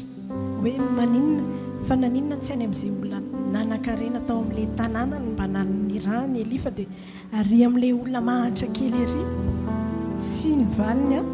tsy mila voatsiary Andriamanitra fa Andriamanitra ao ambadika izany Andriamanitra dia mitady olona hoe sa mamafy ao anaty ampinoana ao anatin'ny fotoatsarotra ao anatin'ny fahasairanana vokany lasa le ramatoa rery satria ho ny ten'Andriamanitra teo hoe nararaka ny diloilo dia tsy nijanona mihitsy ary ny koba tsy nijanona mihitsy fa lasa feno daholo zay tavoara rehetra natao teo lasa le vehivavy manano tena indray no izy rery sisa nanana lafarinina sy menaka tao an-tanàna azo inona fa lasa mpandraharaha izy sady ny afaka ninana izy afaka nanana asa fivelomana koa namelona ny tanàna manontolo tadidio ry havana fa ny olona mamafy ampinoana dia tsy hanenina mandrakizay ohatran'ity vehivavy ity ny an'ity vehivavy ity aloha dia tena hoe vokany dia hita teony eo fa ny antsika ny azo antoka mety tsy ho hita eo ny vokany tsy par miracle ho eo fa ny azo antoka ny famafazana ampinoana rehetra dia tena hoe men'Andriamanitra asian'Andriamanitra lanjany be ka na hoelana ho aingana dia tsy maintsy hitondra vokatra raha vao amin'ny fahatokiana no amafazantsika ho an'Andriamanitra ny finoana mamafy io tsy voatery vola fa mamafy hery ianao ho amin'ny fanjakan'Andriamanitra ho amin'ny asan'Andriamanitra ho amin'ny fanampiana ny olona na olona tsy fantatrao azy famafazana tanjaka famafazana vola ihany koa famafazana izay rehetrarehetra nomen'Andriamanitra mamafy ianao satria mino an'Andriamanitra mamafy ianao satria matoky an'Andriamanitra fa hainy ny zavatra rehetra mamafy amin'ny finoana mety tsy ho hita eo no eo amin'ny valiny ny vokany fa ao anatin'ny segondra ray dia hiasa Andriamanitra mino ianao hoe ao anatin'ny segondra ray afaka manova zavatra Andriamanitra afaka maneho ny heriny Andriamanitra anetsika zavatra ao amin'ny fiainanao famafazana ampinoana dia ilay lazaina hoe mamafy miaraka amin'ny sakrifisy izany hoe acte prophétique tena hoe amin'ny finoana mino ianao fa mamafy ianao dia Andriamanitra mahatoky anome vokatra na hoelana ho aingana dia hotahian'Andriamanitra nezany teny izany mba hasoa ny ara-panahintsika sy ny lafi-piainantsika rehetra ndao ary tsika hitsangana ry havana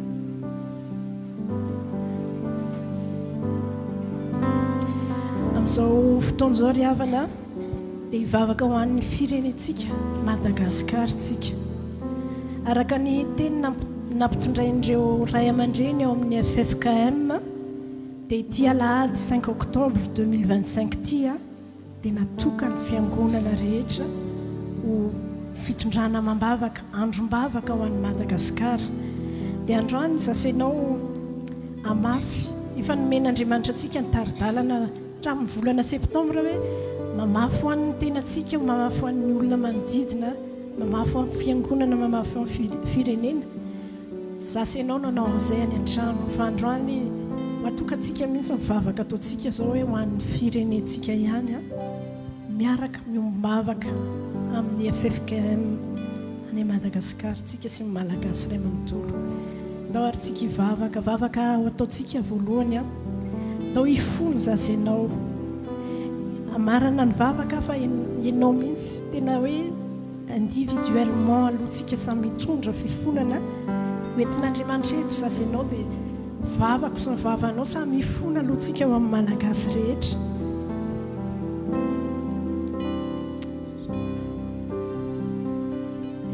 Angataka famelan-keloko tsika ho an'ny malagasy tsy akanavaka na ny any Madagasikara na ny ivelany rehetra dia ndao hifony tsika ho an'ny malagasy rehetra.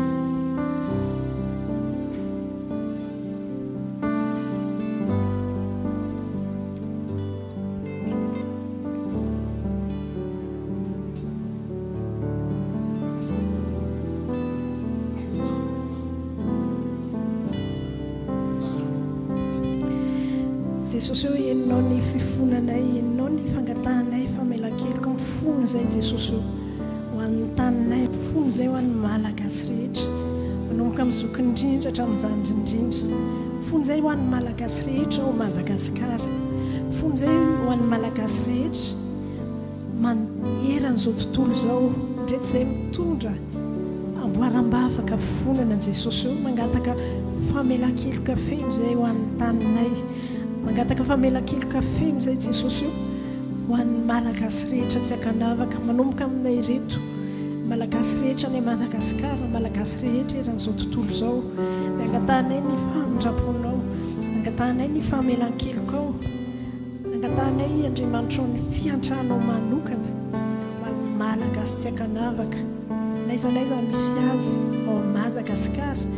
eran'izao tontolo zao entinay ny fifonan'Andriamanitra ninina finoana iorenany dia ireto fifonana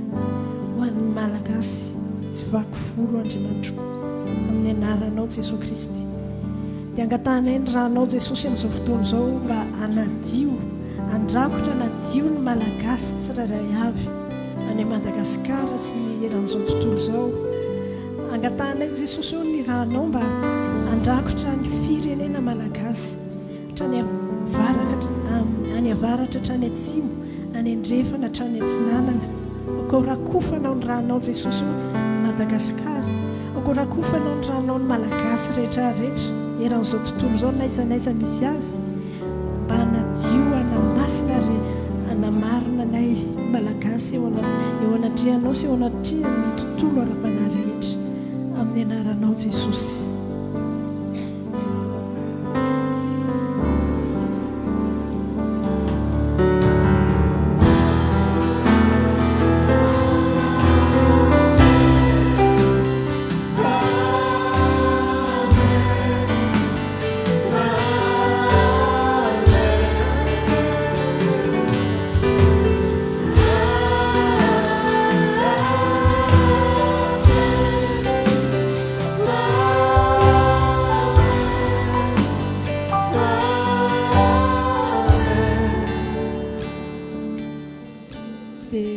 Zasy ianao mihitsy no andeha angataka ny fanamasina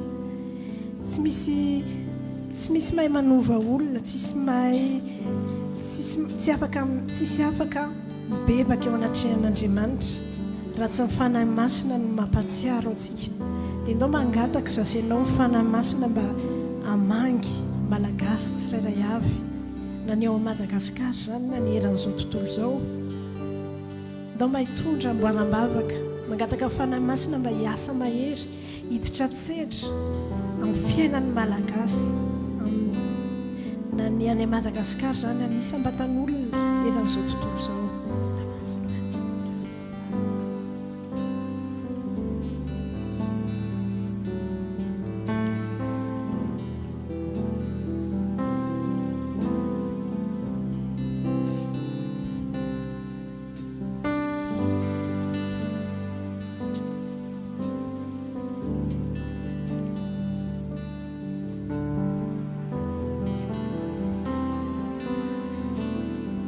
Angatao mba hitondra fivoazam-panahy ho an'ny tsirairay avy any Madagasikara sy eran'izao tontolo izao ny fanamasina.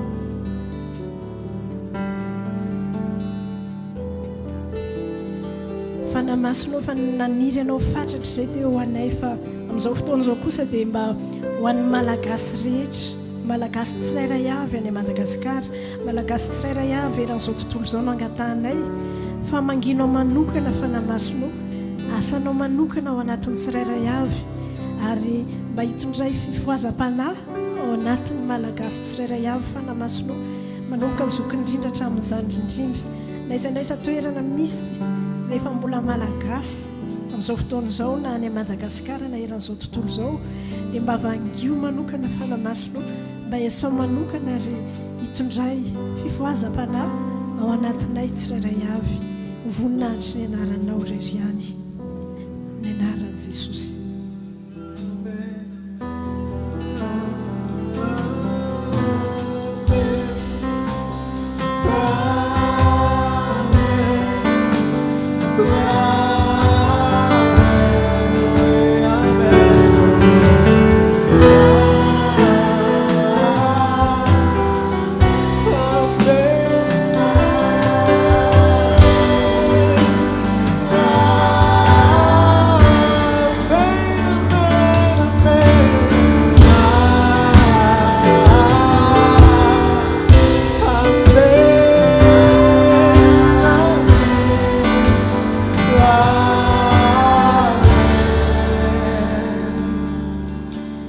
Amin'izao fotoana izao kosa dia ndao zasanao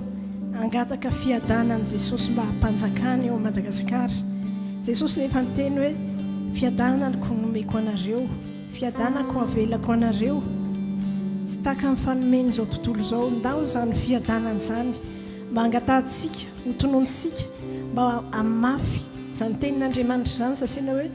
ianao Jesosy efa niteny fa ny fiadananao navelanao anay, efa nomenao anay dia mba tononoko amin'ny anaran'i Jesosy androany fiadanana ho an'ny Madagasikara, fiadanana ho an'ny malagasy rehetra na ny ao Madagasikara na ny eran'izao tontolo izao. Aoka mivavanao mihitsy ny teny androany.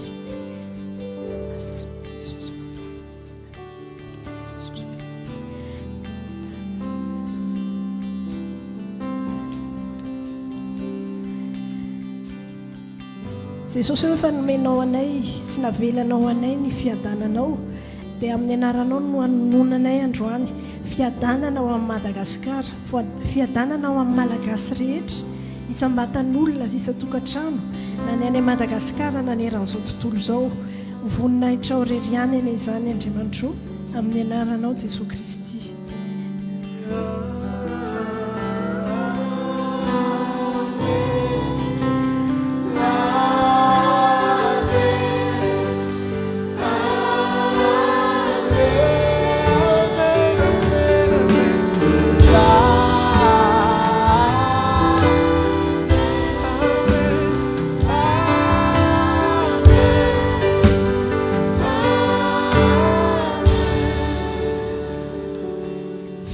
Vavaka farany ho ataontsika dia ndao vavaka zasenao mba hangataka ny fanamasintsika anangana ny Madagasikara,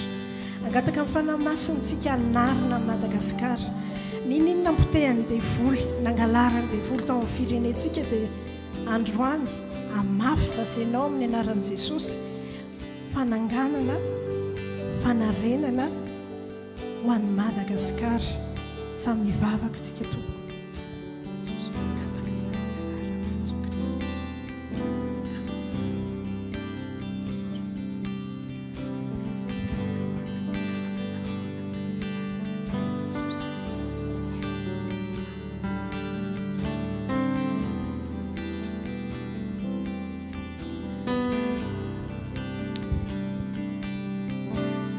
Fanahy masino ianao ilay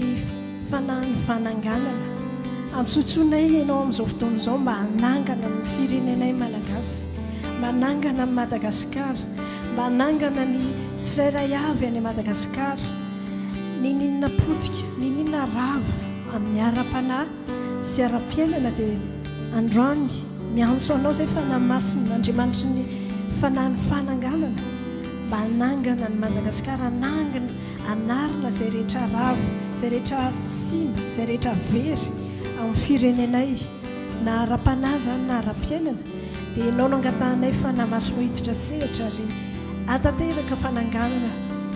manomboka amin'ity segondry ity ao amin'ny tontolo ara-panary tsy ho ela dia ho hitanay amin'ny fijery amin'ny aranofo izany satria ianao ilay Andriamanitra miasa ka tsy misy masakana izany satria ianao ilay Andriamanitra mpanangana ilay Andriamanitra mpanarina mirestauré izay tokony ho restaurena amin'ny fiainan'ny malagasy amin'ny firenenay manontolo na ara-panahy na amin'ny ara-piainana dia ho vonina hatrao mandrakizay ane fananganana sy fanarainana izay ho ataonao fanamasonao amin'ny firenenay malagasy amin'ny fiainan'ny malagasy tsirairay avy ao Madagasikara sy ny eran'izao tontolo izao ho vonina hatrao amin'ny anaran'i Jesosy Kristy.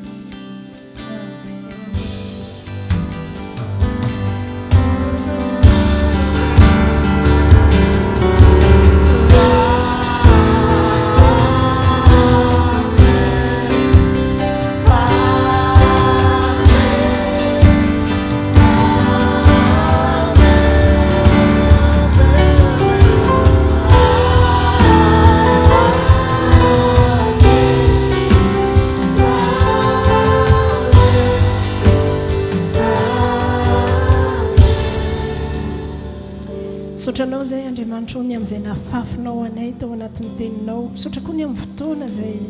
nomenao mba afaka niara-ny vavaka teto izay. Joro teo ambanga ho amin'ny firenenay ary tondra ny anjara birikinay amin'izao toe-javatra rehetra tranga amin'ny firenenay izao. Mino izay Andriamanitra ary matoky izahay fa ianao ilay Andriamanitra mpiany firenenay anangana, anarina ary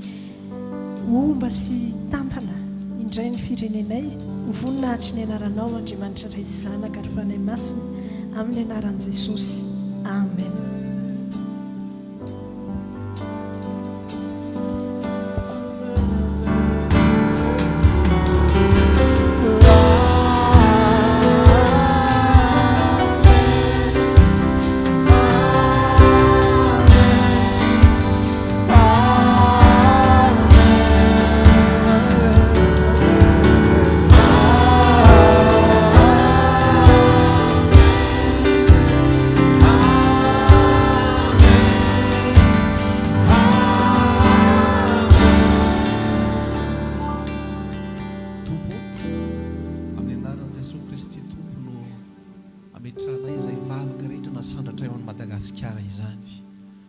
Andriamanitra mpanangana, mpanafaka, mpanasitrana ny hiasa amin'Andriamanitra anao. Misaotra raha eo, misaotra Jesosy eo fa mamangy, mikasika, manandratra ary manangana ny Madagasikara anao. Mety tsy hain'ny olona izany Andriamanitra, mety voafetra ny fahalalana na ny fahaizana mety tian'ny olona ho atao, fa ianao ilay Andriamanitra tsy voafetra no angatanay hiasa tsy misy fetra ao Madagasikara. Ianao ilay Andriamanitra tsy manam-paharoa no angatanay hiasa siditra an-tsehatra amin'ny lafim-piainan'ny malagasy sy ny lafim-piainanao Madagasikara. Ary sandratra izany vavaka izany amin'ny anaran'i Jesosy, misaotra raha eo. Amen. Afaka mahazo toerantsika rehetra tompoko. Misaotra an'Andriamanitra tsika ny amin'ny fahafahantsika ndray fo ny ompom-po mampanahy ny vavaka ao Madagasikara. Misaotra pasterako mitondra antsika tao anatin'ny hafatra tamin'ny alalany tenin'Andriamanitra. Melohan'ny amaraparantsika ny fotoana dia hiditra ao anatin'ny fotoana anankiray izay ahafahantsika mamafy ho fanohanantsika ny asan'Andriamanitra tsika rehetrarehetra. Mizara hevitra be dia be pastera teo hoe ho an'ny olona mpamafy fotsim-bary, ho an'ny olona mamafy vavaka, fandroany, mazotoa mamafy zavatra tsara amin'izay rehetra ataonao. Mazotoa mamafy zavatra tsara amin'izay rehetra atao. Amen. Amin'izao fotoana izao dia ianao mihitsy no anakombona ny masonao dia hiteny hoe tompo raha mafy anao amin'izao fotoana izao dia kasio ny foko vangiony foko Andriamanitra. Andriamanitra verika any fa Andriamanitra dia tsy mila vola avy aminy sy avy aminao fa ozy ny ten'Andriamanitra hoe izay afafin'ny olona no janjaina, izay mamafy kely dia mijija kely, izay mamafy be dia be kosa no janjaina. Androany atoloro an'i Jesosy ianao ny fonao, afafazo azy manontolo mihitsy ny fonao. Dia androany koa hoe Jesosy eo, androany mba mety voafetry ny azoko mena, mety tsy manana omena, fa androany Jesosy eo amafy amin'ny fitiavana, amafy amin'ny fofeny fifaliana Jesosy eo. Dia ianao mihitsy teny hoe tompo androany koa jesosy raha manana omena efa niomana hitondra ny fanatitra dia mba atolotra anao zany jesosy io mba ho fanohanana ny asa fanompoana mba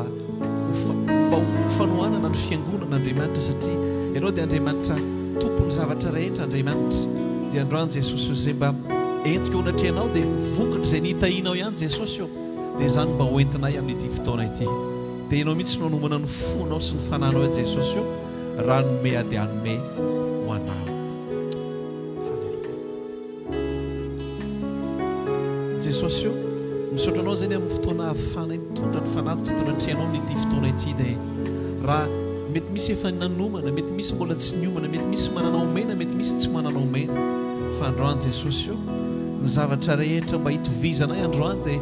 ndreto ny fiangonanao anao ana izay tonga mivantana eto na ho an'izay mety manaraka mivantana tompo atolotra eo fanatitra ho ankasitranao ny fonay dia androany jesosy izay rehetra mba nomana tsy raha izay hoentina eo anatreanao jesosy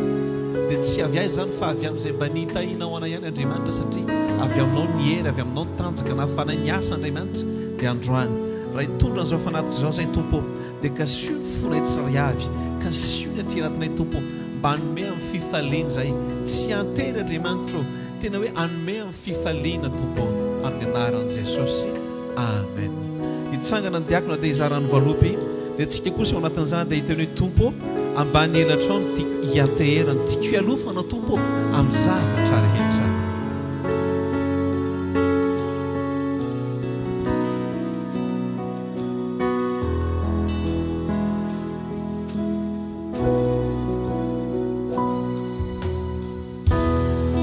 ambany elatra no tiako hitoerana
baby.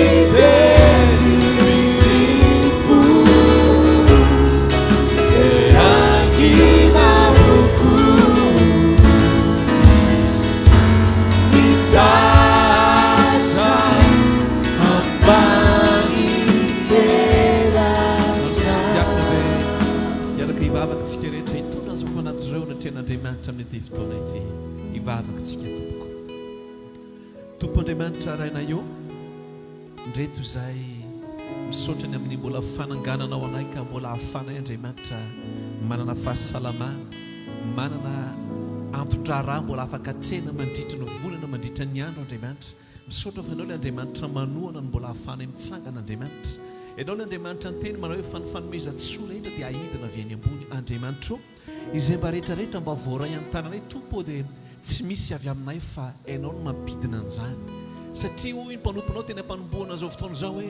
ianao le andriamanitra namola volanay namorona anay tamin'ny alalana vovoka andriamanitra no volavolainao dia nasianao fofinaina andriamanitra ka raha mbola manana fofinaina izay androany tompo dia satria ianao no namelona anay ianao no mbola mamelona anay manohana anay mananga anay ka hahafanay mbola miatrika izay rehetrarehetra atrena amin'ny fiainana tompo miasa mandraraha ny fianarana misaotra tompo dia ankehitriny andriamanitra ndreto izay vokatra ny fahasalamana omenao anay andriamanitra ny hery sy ny tanjaka dia mba afaka mampidi-bolo izay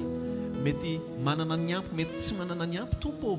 fa tiankasitraka anao dia ndreto izay tompo mitondra izay sombina amin'izay mba nomenao fitahiana avy aminao satria ianao le napidina avy any ambony dia androany andriamanitra mampitondra an'izao fanatitra izao izay mba ho fankatoavana ny teninao ho fanataterana ny sitraponao ary indrindra koa andriamanitra ho fanohanana ny fanjakanao eto an-tany andriamanitra dia ho an'ny tsiray avy izay mety tsy afaka nanome kosa andriamanitra dia nitovizanay averinay foana hoe vavaka iombonanay tompo dia ny fonay no fanatitra voalohany indrindra atolotra eo anao dia ho tahina tompo izao fanatitra izao ho fampandrosoana tokoa fanjakanao ho fanohanana ny asanao etỳ an-tany andriamanitra dia misaotra ny amin'ny tsiray avy izay afaka nanome na mety misy tsy afaka nanome fa ianao dia andriamanitra tsy mba manavakavaka dia ho tahinana izao fanatitra izao tompo ho tahina koa ny kitapom-bola ny tsiray avy na ireo izay nitondra na ireo mety tsy afaka nanome ihany koa andriamanitra satria ianao dia andriamanitra tsy manavakavaka tompo fa androany jesosy io aterinay amin'ny fofely fifaliana amin'ny fitiavana izao fanatitra izao dia raiso mba ho voninahitra ny anaranao amin'ny anaran'i jesosy kristy tompo ho tahinana izao fanatitra izao misaotra raha io amen afaka mahazo toerantsika rehetrarehetra tompoko mialoha ny hitondran'ny paster ny tsodrano dia amarana ny mpanompon'andriamanitra antsika ao anatin'izao fotoana izao dia mba filazana kely anankiray mba tiako mafisina ho antsika rehetrarehetra efa naveriko teto izy ity tamin'ny herin'ny androany manomboka ny alady faharoan'ny volana novambra dia tsy eto intsontsika no manatanteraka fotoam-bavaka diora koa mety misy miova fa tsy maintsy mbola olazainy antsika rehetra tsy hoe miova be makaiza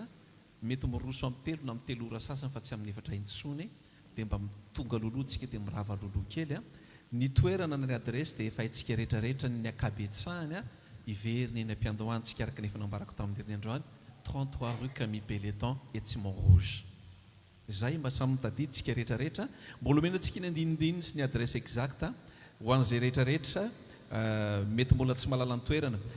dia mora hita kely satria mandeha métro Porte d'Orléans antsika dia soit mandeha bus raha misy mazoto mandeha tongotra na mandeha Châtillon raha tsy diso izay akaiky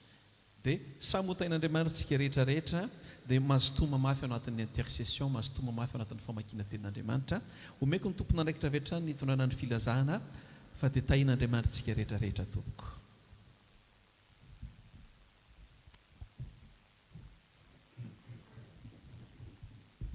dia ampifaliana trandro havana no entina iarabanantsika rehetra indray amin'ny anaran'i jesosy azo manonona trany ihany koa ny fiadanany tompo ho amintsika tsirairay avy indray amin'ny ity tolakandro ariva ity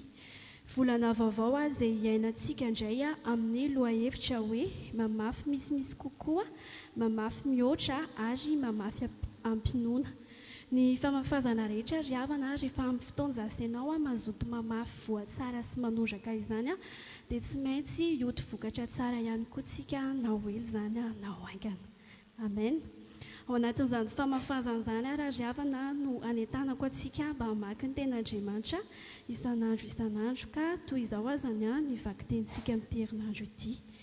amaky ny bokin'ny salamo sika salamo fa 1:70 ka hatramin'ny salamo fa 4:20 ka toy izao azany no amakitsika azy mamaky toko roa avy mifampitoy isika manomboka androany alahady ka hatramin'ny asabotsy manarak'izay ry havana dia azadonoana ny fiarahantsika mivavaka na ny intercession ny fiangonantsika isan'andro ny alatsinainy ka hatramin'ny zoma manomboka amin'ny 7 sasany alina ka hatramin'ny 10 alina ao amin'ny groupe intercession Améroparian Ilian Zoom izay ahafahantsika miditra ao anatin'izany. Koa miampy sy manentana antsika ry havana satria tena zava-dehibe ny fiarahantsika miombom-bavaka. Aza misalasala ihany koa ianao manantona ireo tompon'andraikitra eto amin'ny fiangonana raha toa ka manana vavaka manokana. Manarak'izay dia ampatsahivana ihany koa tsika ry havana ny amin'ny fotoana ny vavaka sy ny fifadikana isaky ny alarobia tontolon'ny andro izay arahantsika amin'ny fiangonana MRE any Madagasikara. Koa manasa antsika ihany koa tompoko amin'izany fotoana masina izany. Tsy ho adintsika ihany koa ry havana ny mivavaka ao any Madagasikara isan'andro maka ilay sarin-tankely tsika ao amin'ny internet ary indrindra amin'izao toe zava-misy any Madagasikara izao dia mba anokana 10 minitra tsika mba hivavaka ao any Madagasikara amin'ny 7 ka hatramin'ny 7 ala izay mampahalalaka anao dia mba 10 minitra no angatahana amintsika tompoko. Dia raha mbola tsy tonga eny amin'ny Raoalanitra Jesosy dia aza adinoina ry havana fa mbola eto ny fotoanantsika amin'ny heriny no toy izao amin'ny 4 ora ny toerana tsy miova 86 rue Colonel Fabien Cachan. Amin'ny heriny anio ihany koa tsika dia isy fandraisana fanasan'ny tompo koa manasa antsika mpandray fanasan'ny tompo rehetra. Pasteur Tately dia afaka mandray antsika hatrany ataky ny mazatra ao aorian'izao fotoana izao raha toa ianao ka mila vavaka manokana. Izao culte antsika izao ry havana dia afaka averenao jerena ao amin'ny YouTube tsy indrinao MRE France dia mipoitra eo avokoa ny fotoam-bavaka antsika rehetra. Ary farany isika ihany koa dia manana ny web radio afaka tapenao amin'ny Google ihany koa. Afaka enonao amin'izay toerana misy anao rehetra tompoko andraisanao fampaherezana. Afaka ihainonao toriteny ihany koa ary misy hirahira ara-panahy ihany koa. Dia izay indray ara ny filazantsika androany koa mirary herinandro feno fiadanana ho antsika tsirairay avy tompoko. Sainga antsika tompoko andray tsotra anao pasteur aloha nidirantsika ao anatin'ny famarana ny fotoana. Hivavaka tsika tompoko. Misaotra anao izay Andriamanitro ny amin'izay rehetra nomenao anay teto. Misaotra fa tsy tany masonay androany fa inonay fa tao amin'ny tontolo ara-panahy dia niasa ianao, nisy zavatra namboarinao tamin'ny fiainam-panahinay tsirairay avy, nisy zavatra nafafinao dia isaoranay anao izany ary mankasitraka sahady ny amin'izay hovaliny izany vokatra izany amin'ny hoavinay ara-panahy sy ara-piainana. Saraka eto izay Andriamanitro dia mametraka amin'ny tsirairay avy eo belan-tananao, mametraka ny manokana n'izay rehetrarehetra marary na izay tongetona ny any tokantrano any, ny any amin'ny hopitaly, ny any amin'ny hopitaly any sy ny any tokantrano rehetra any na ny eto France na ny any Madagasikara. Mba isy famanginao manokana Jesosy, anatanterahanao ny fanasitrananao dia mametraka ny tsirairay avy ihany koa izay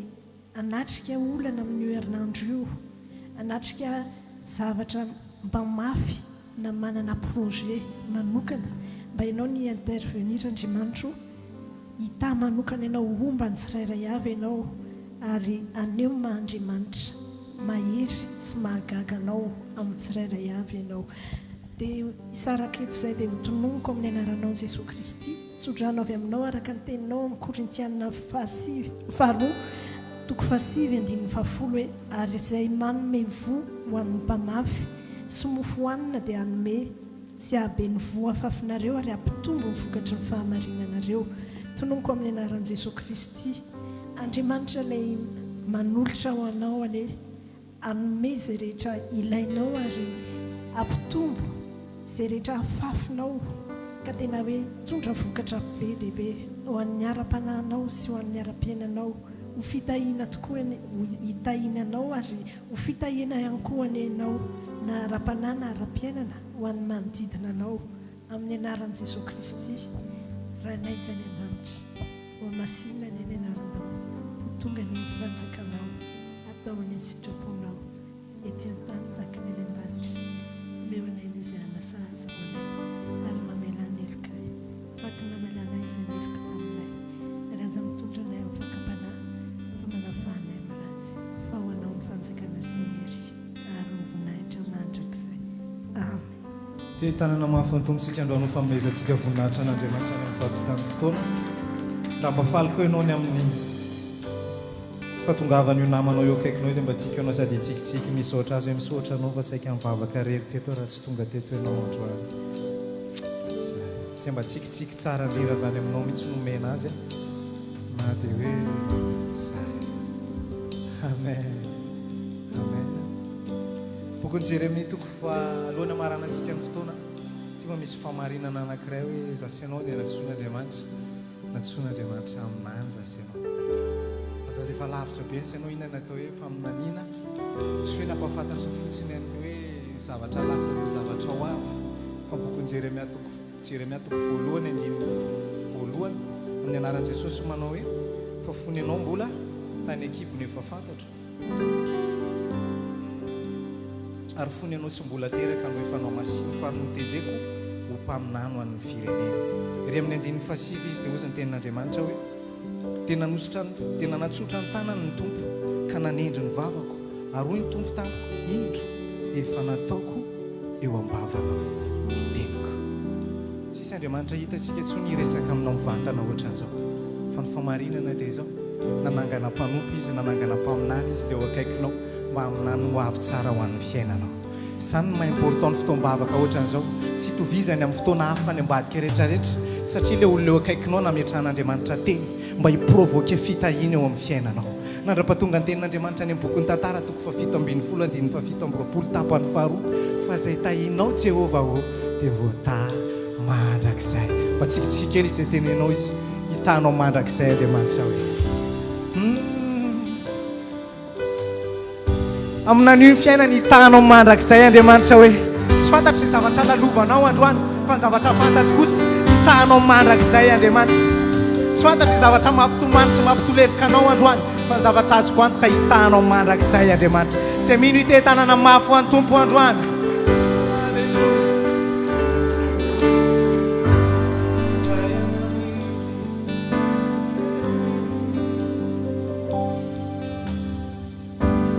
Tayanao Yaruana Ampamiratra ny tavany Amirafu amina Tupitudika Wewana Anume fiadananda Lazao tenanao androany aminan'io tenanao androany tayanao izy Yaruanao izy Pamiratra ny tavany aminao izy Tayanao izy Yaruana Pamiratra ny tavany Amirafu amina Tukianao manokana tompo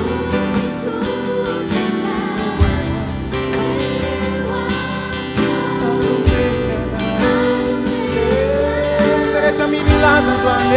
amen amen amen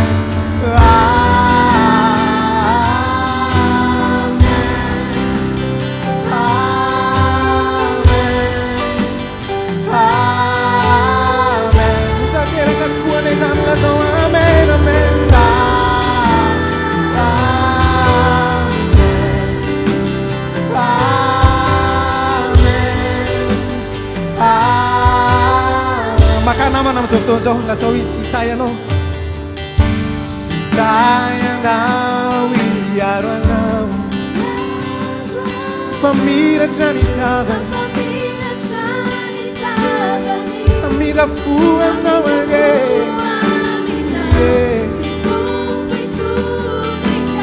eo aminao anome fiadananao Sigareta yara ya tsansko amen amen amen Sereta mimi ya tsumafumaf ya nedwan Amen Amen amen amen amen Amen amen Amen Lazawaran dwan Pasuavan Uanau sinatuna na wanye Wasualani Wamina Tarana kau Amnaninya kuna na dwan Sinitana Sinitana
zioraka mamatompo ianao androany